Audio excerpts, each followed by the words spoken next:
ഭരണം മാറൽ അനിവാര്യമാണ്. അതുകൊണ്ട് തന്നെ ഈ ക്യാമ്പയിനിൽ UDF തന്നെ ജയിക്കും, കുറുക്കോളി സാഹിബ് തന്നെ വരും ചെയ്യും.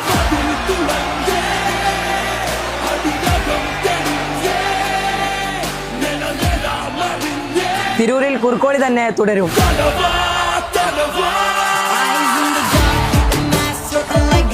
മെസ്സിനെ കൊണ്ടുവന്ന് പറ്റി ഞാൻ വോട്ടില്ല.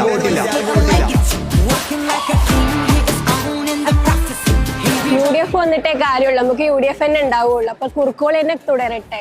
സുഹൃത്തുക്കളെ, ഞാനിന്ന് കോളേജുകളും അതേപോലെ സർവകലാശാല ക്യാമ്പസിലും ഒക്കെ പോവുകയുണ്ട്. ചെറുപ്പക്കാരിൽ